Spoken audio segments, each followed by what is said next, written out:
Samedi 25 mai 2024, c'est une grosse journée puisqu'on est parti pour le SmackDown recap de ce qui s'est passé hier soir. Jeddah, Arabie Saoudite, épisode de SmackDown. Et on se retrouve tout à l'heure à 19h en live react sur twitch.tv/Turi316 pour le King and Queen of the Ring. Et gros week-end catches que je le disais, car dans la nuit de dimanche à lundi, il y aura AEW Double or Nothing, ça on en parlera également sur Twitch lors du lundi catch à l'arrache. Alors on ne perd pas de temps parce que gros épisode de SmackDown, plus d'indices révélés quant à la présence ou non peut-être ce week-end de Long Cloudy, de Bo Dallas, de tous ces mystères. On a eu un nouveau QR code, on a eu un Twitch, ça j'en parlerai en toute fin d'épisode. Mais surtout l'intérêt était là, les dernières demi-finales. Randy Orton faisait face dans le main event à Tama Tonga et Lyra Valkyria allait connaître qui serait son adversaire entre Nia Jax, qui visiblement est venue en bus. Ah, peut-être qu'elle a pris un bus depuis les États-Unis, on verra bien. Et Bianca Belair. Et l'autre information importante a été révélée par Triple H lors de la conférence kick-off qui a eu lieu la veille déjà en Arabie Saoudite. Les vainqueurs des King and Queen of the Ring se garantissent un match de championnat cet été lors du plus gros événement de l'été, à savoir SummerSlam. Alors vous vouliez remettre du prestige sur les vainqueurs des King and Queen of the Ring, alors là c'est bon, c'est fait, hein, on fait quand même une passerelle similaire comme le Royal Rumble, on garantit un match de championnat pour le vainqueur du King of the Ring, c'est parfait. Le récap, on est parti, mais on ne change pas les traditions et une équipe qui gagne, le générique. Et un et deux et seulement deux, pas besoin de plus pour être heureux, on se détend, on allume l'ordi, c'est l'heure de retrouver Spirit. Ça va causer de 619, de son pom de pedigree. Mais si comme moi t'as rien compris, t'es quand même le bienvenu. C'est ça le catch, de la passion et du fun. On se prépare pour le corps à corps, donc tout le monde reste fort. SmackDown, Jeddah, Arabie Saoudite, le décor est planté, la salle est très jolie. On débute sans plus tarder avec de l'action et Bianca Belair qui fait son arrivée pour faire face à Nia Jax. On leur a donné 12 minutes et du storytelling plutôt bien amené autour de la blessure au genou de Bianca Belair qui a fait énormément d'efforts dans ce match quand a même porté une powerbomb. Alors là, le moment était particulièrement chouette sur Nia Jax. Les quelques petits pas qu'elle a fait en plus de ça en boitillant avant de pouvoir écraser son adversaire au sol, c'était pas mal, mais ça n'obtiendra qu'un compte de 2. J'ai vraiment trouvé l'effort global sur ce match plutôt intéressant, mais ça se terminera sur une victoire convaincante et quelque part logique au vu de la blessure de Bianca Belair. Et oui, de Nia Jax qui ira affronter Lyra Valkyria. Tout à l'heure, lors de King and Queen of the Ring, Lyra Valkyria, elle était aux abords du ring, elle a été provoquée par Nia Jax qui en a vu qu'une formalité. Avant déjà de se voir dans le main event de SummerSlam face à probablement Bayley, puisqu'elles se recroiseront un petit peu plus tard. La déception, elle est terrible, comme vous en doutez, pour Bianca Belair qui a mal au genou, elle va être consolée par sa partenaire, moitié des championnes par équipe, Jade Cargill, qui a pas fait le voyage pour rien parce qu'elles ont été provoquées par Indy Hartwell et Candice LeRae, et apparemment, ça semble être officiel, un match a été rajouté à cette carte de King and Queen of the Ring. Et ben ils auront de la chance, ils auront 6 matchs. Pas mal, la petite provoque de Candice LeRae, Indy Hartwell, c'est plus efficace que de remporter un 4-way à Monday Night Raw, chez la Baszler et Zoe Stark, qui ne faisaient pas visiblement partie du voyage. Prochain segment, et c'est un segment, c'est le Grayson Waller Effect. Grayson Waller, Austin Theory, avant d'arriver au ring, la salle elle est plongée dans le noir, il y a les Fireflies qui pop, évidemment, on a envie d'allumer la lumière de son téléphone en Arabie Saoudite. Mais pas de hit à ce moment-là, c'est le QR code. Et Fireflies, le QR code, on en reparle à la toute fin de l'épisode. Bon, qu'est-ce qu'ils ont à nous dire, Grayson Waller et Austin Theory? Leur invité du soir, c'est LA Knight. Yeah. Sauf que LA Knight, eh ben il vient pas, à la place c'est Carmelo Hayes. Ils pensaient qu'on parlait de lui, et justement Carmelo Hayes, on l'a bien compris, il part en programme avec LA Knight. Il va s'allier à Grayson Waller, Austin Theory pour se foutre de la gueule de LA Knight. Les petites imitations sont plutôt rigolotes. LA Knight, il en peut plus, il fait son arrivée, la pop elle est démentielle, ça renverse le décor, ça jette les pots de fleurs, ça balance 2-3 vérités, ça part tout de suite au clash avec Carmelo Hayes. Le problème c'est que c'est un 3v1 qui va faire le save, et bah ce sont les Street Profits. Ça règle des comptes, ça repousse les ennemis, ça part à la pub, retour de pub, on a un 3 contre 3 qui a été officialisé, le match est plutôt cool, on s'amuse un peu avec les Street Profits qui font des références à Cristiano Ronaldo, et oui. Si! Est-ce que Cristiano Ronaldo sera présent à Jeddah? Il faut quand même traverser le pays parce que lui il est sur Riyad. Mais ce n'est pas l'objet du match, un match plutôt dynamique, bien rythmé. Et après près de 9 minutes d'opposition, on va laisser un feel good moment ici en Arabie Saoudite puisque les Street Profits, c'est LA Knight vont remporter la victoire après un 10-star frog splash de la part de Montez Ford, ce qui peut potentiellement repositionner les Street Profits en qualité d'aspirants numéro 1 au titre, vu qu'ils avaient déjà échoué à Lyon, chez nous, avec la grande ambiance là et tout, oh là là. C'est pas encore garanti, parce que backstage les Street Profits ils ont été défiés par DIY et on s'est pas montré particulièrement amical, côté Tommaso Ciampa. On a renversé le verre de fumée ou d'eau, on sait pas ce qu'il y a dans le gobelet rouge là, voilà. Tommaso Ciampa il a laissé passer un message et peut-être la semaine prochaine DIY contre les Street Profits pour sceller qui sera l'aspirant numéro 1 au championnat par équipe de Grayson Waller et d'Austin Theory.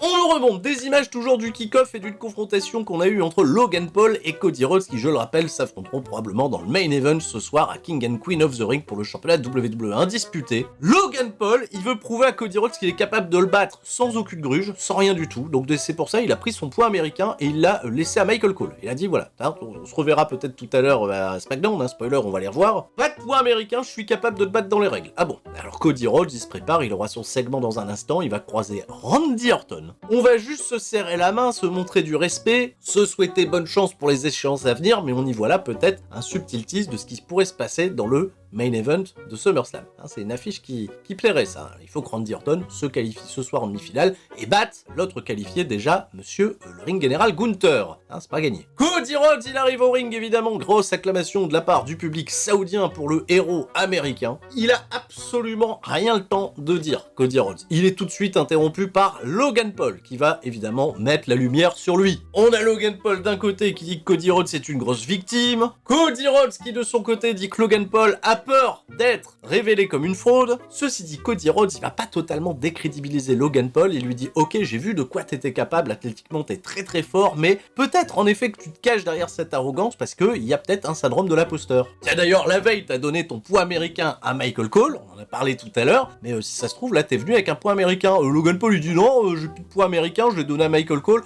d'ailleurs faites monter un arbitre là qui nous fouille. Alors t'as Charles Robinson qui arrive, qui fouille Cody Rhodes, évidemment il a rien sur lui, il fouille Logan Paul et il découvre qu'il a quand même un poids américain dans son pantalon. Alors Logan Paul lui dit oui mais c'est même pas mon pantalon. Quoi, le mec se balade avec un pantalon, c'est pas le sien. Samedi je te promets, j'en aurai pas sur moi de poids américain, pas de pantalon. Si il a un pantalon, enfin non, un tight, c'est un collant. Oui bon, si tu veux mais pas de pantalon, y a pas de souci. Cody Rhodes rassure une dernière fois Logan Paul et lui dit oui je sais que tu veux pas qu'on te prenne pour un youtubeur mais plutôt pour un catcheur, alors respecte ce business. Tant que tu ne le feras pas, tu ne seras jamais considéré à mon niveau. Ah ouais, Cody Rhodes, le babyface. Le babyface. Je viens de revoir les images, ouais, c'est absolument pas Charles Robinson à l'arbitre. Ah ouais, non, là, il va y avoir confusion, mes excuses.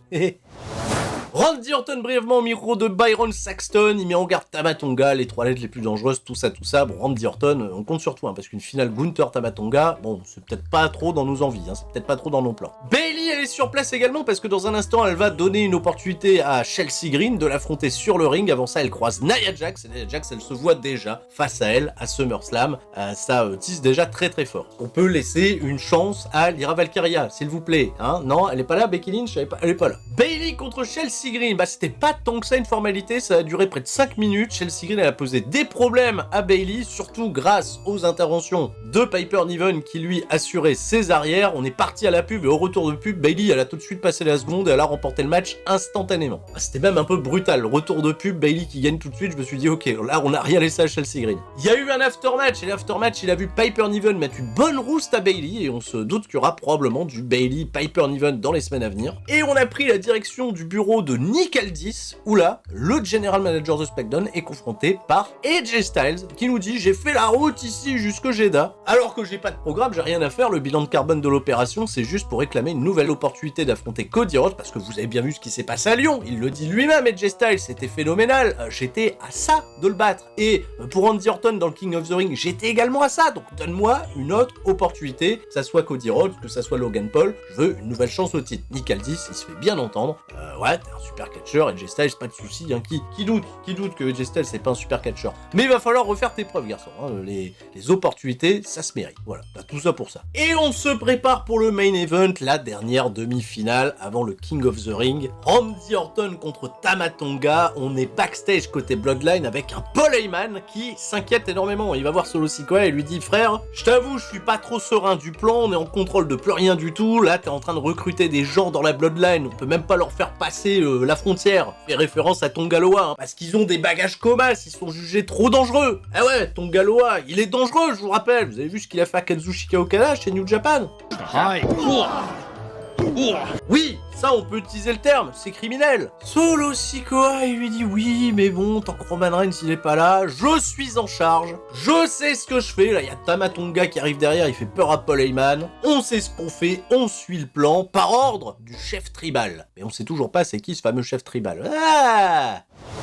La longue entrée pour les membres de la Bloodline, Solo Sikoa, Paul Heyman qui vont accompagner Tama Tonga. Randy Orton fait sa longue entrée avec un public qui chante son thème. Ah là là, il y a une traîne qui a démarré en France, c'est beau, c'est beau. Gunther, il est bien évidemment présent, hein. Il est aux premières loges, hein, pour assister à ce combat, observer sa compétition future, et sa compétition future, vous en doutez bien, ça sera Randy Orton. Et si Gunther, il a été observateur, oui, Randy Orton, il a encore une fois énormément travaillé sur cette blessure à la jambe. Ce qui a donné à pas mal de reprises l'avantage à Tama Tonga, il y a eu des longues phases de hits, il y a toujours un Randy Orton qui a un travail intelligent, des fois laisser sa jambe en évidence pour pouvoir amener ses contres au meilleur moment, et c'est ce qui d'ailleurs va faire la différence avec un contre que j'ai particulièrement bien amené quand Tama Tonga voulait attaquer cette jambe. Randy Orton il l'a contré, la tête sous le bras, embarqué dans son fameux DDT, et on a terminé avec le fameux RKO qui est arrivé out of nowhere. Et oui, Tama Tonga, ta prise s'est retournée contre toi. 14 minutes de match et c'est plié, Randy Orton ira bien en finale du King of the Ring affronter Gunther. J'ai très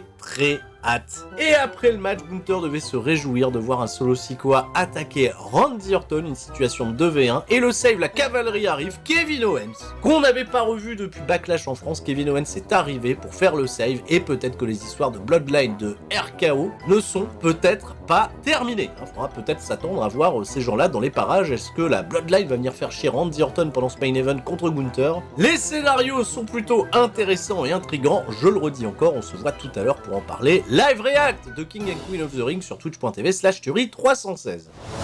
On passe au QR code. Et on va pas passer qu'au QR code, les amis, puisque plus tôt, on a eu l'anniversaire du regretté Bray Wyatt. Et le jour de son anniversaire, il aurait eu 37 ans. On a eu un stream, à nouveau sur la chaîne Twitch de WWE. Là, il n'est pas question de thérapie, ça n'a pas été non plus très long. Des images un peu cryptiques de quelqu'un préparant des lettres pour aller faire du recrutement. Et oui, si vous l'avez pas compris, là, les fameux Remember Who You Are, c'est finalement des petites lettres qui ont été déposées aux futurs membres de cette fameuse Wyatt Six. On sait pas encore exactement comment va s'appeler le clan, et d'ailleurs on a eu un petit plan sur les dents du protagoniste, visiblement, et ça a l'air d'être bien Bo Dallas. Faites des comparaisons de dentition si vous voulez, Bo Dallas de ce fait n'aborde absolument pas les traits de l'oncle Audi, c'est quelque chose de totalement différent. Au niveau des pistes, on est toujours à peu près sur la même chose, on sent toujours une implication potentielle d'Alexa Bliss, on pense que les recrues seraient Nikki Cross, Dexter Lumis, Eric Rowan, et enfin Joe Gacy en provenance de NXT. Il y avait des petits indices à déceler dans tous les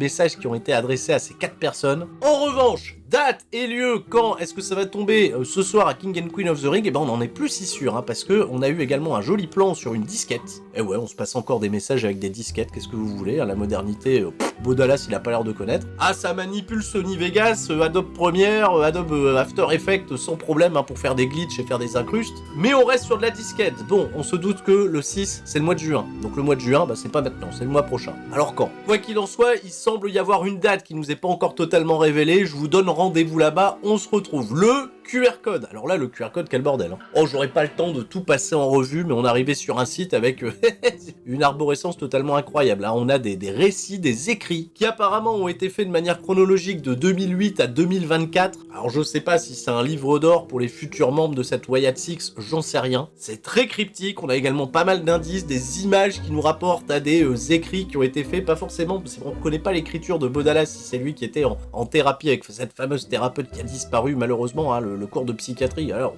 il y a ce côté cryptique qui est vraiment toujours aussi cool, on peut saluer l'incroyable travail de Rob Fee là-dessus. J'ai oublié d'en parler, mais dans le stream de la veille, il y a eu également plein de coordonnées qui ont été révélées. Alors les coordonnées, elles nous amènent là, voilà, ça c'est plein de villes, j'en sais rien. Est-ce qu'il faut les prendre dans l'ordre ou pas, je sais pas. Apparemment, il y a déjà des gens qui ont pris les lettres des premières villes, ils ont un petit peu chamboulé les trucs et ils sont arrivés sur une date potentiellement au 17 juin par rapport aux mots qui étaient écrits et ce que ça représente. Apparemment, il y a une fête qui célèbre ça le 17 juin. Ben figurez-vous que c'est un lundi. Et le lundi, généralement, il y a Monday Night Raw. Alors, est-ce que c'est la date? Est-ce que c'est la fameuse date? Est-ce que l'arrivée de tout ce clan, là, c'est le 17 juin 2024? Hein, on peut se poser la question. C'est tout pour moi! On s'arrête là pour ce SmackDown Recap Express. On se retrouve, je le dis encore, tout à l'heure pour le live react. Il y aura évidemment un Qu'est-ce qui s'est passé qui suivra au courant du week-end pour King and Queen of the Ring. Je vous souhaite à toutes et à tous de passer un excellent week-end qu'on n'a pas fini de vivre ensemble. Et surtout, le plus important, restez forts. C'était Sturi. Ciao, bye bye.